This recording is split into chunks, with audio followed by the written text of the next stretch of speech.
Again this week, my friends, I have a few announcements, but no, the longer my announcements, the more I trim the homily. So it works out. There's if you're interested, my friends, I put a little bio and some information on the nuns that are coming. So if they're in the bulletin there, you can certainly take a look at the nuns that are interesting. One's younger, one's older, but if you want to see the bio, they're in the bulletin. And with us today are two that are on break. Noah Bamford just is in the West Point.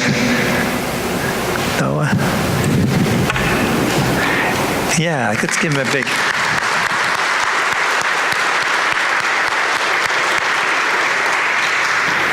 And also, raise your hand back there, Derek. Derek DeCamp is entering the seminary. And so he's at St. Charles and over, yeah.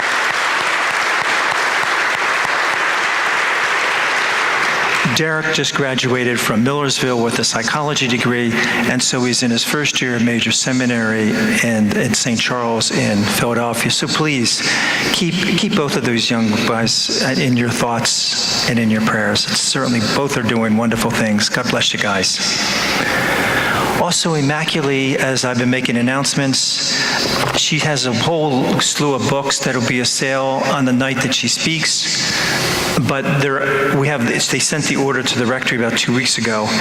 And if you want to buy one of those books, they're half price or $10 before she comes. So if you're interested in any of those books, you just come to the rectory, and we could even sell them after Mass, for the next 2 weeks if you're interested in that as well.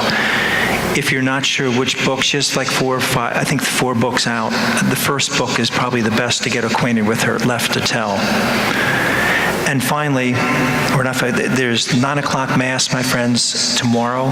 We made a mistake in the bulletin. I think I was a little distracted by the first week of school. And 40 hours is next week. We're not going to have a speaker, but we will have adoration. Right after Mass on Sunday till the 6 o'clock Mass. Right after the Mass on Monday till 6 o'clock. And on Tuesday, we'll have it till 7 o'clock. We won't have speakers, but we'll have adoration during those days. And it's a great opportunity for you to come in out of the world, my friends, and just let ourselves have a little peace and quiet in front of our Eucharistic Lord. And finally, for you men, you don't have to sign up. They're not back there, but That Man Is You. They're starting this coming Saturday, and that starts at 7:40 or 6:45 on Saturday morning. I just encourage you guys to participate in that. Thank you.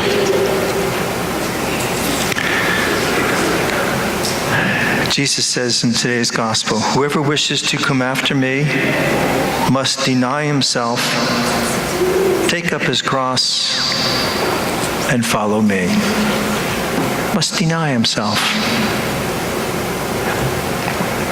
Is that a good thing, my friends? A bad thing? Is it a hard thing? There's an experiment that you can Google. It's called the marshmallow experiment. It's done with 4-year-old kids. Scientists did it.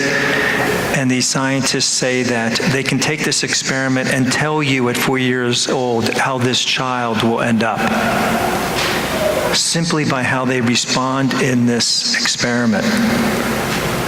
And what they do is they bring a 4-year-old child into a room by himself, put a marshmallow in front of him, and say to this little boy or girl, "You can have this marshmallow now,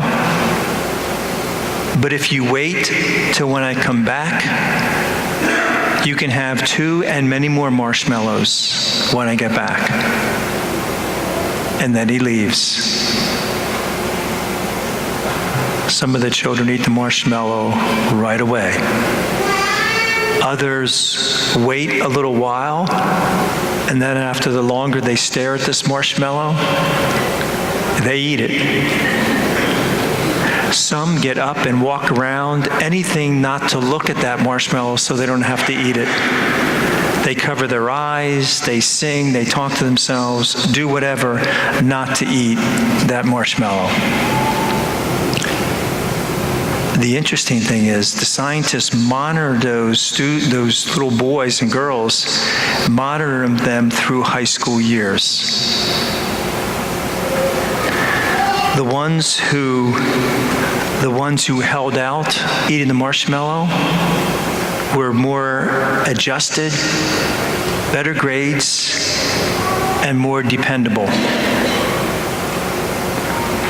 The ones who gave into temptation were lonely, easily frustrated, and shied away from any challenge at all. And their SATs were 200 points higher for those who held out in the marshmallow.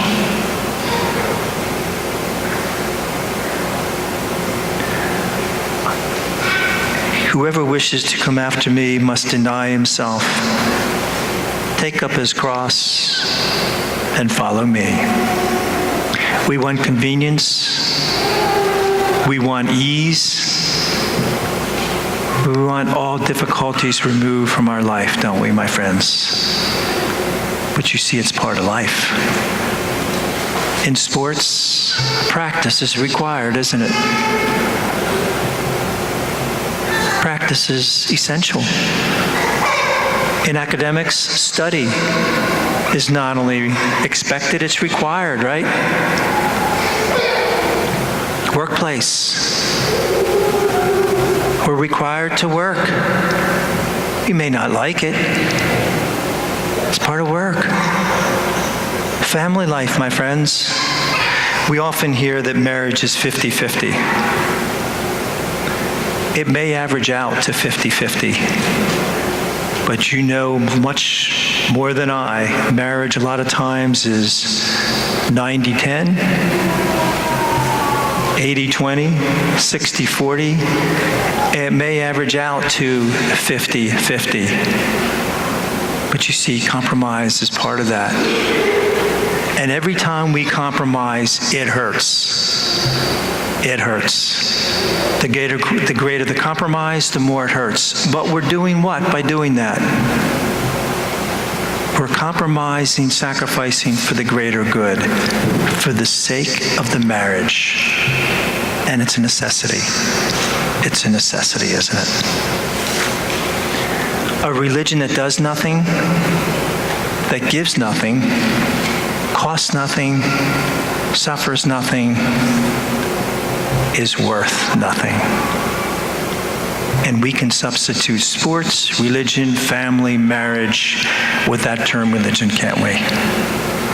A religion that does nothing, gives nothing, costs nothing, suffers nothing, is worth nothing. Jesus said, whoever wishes to come after me must deny himself, take up his cross, and follow me. God bless you.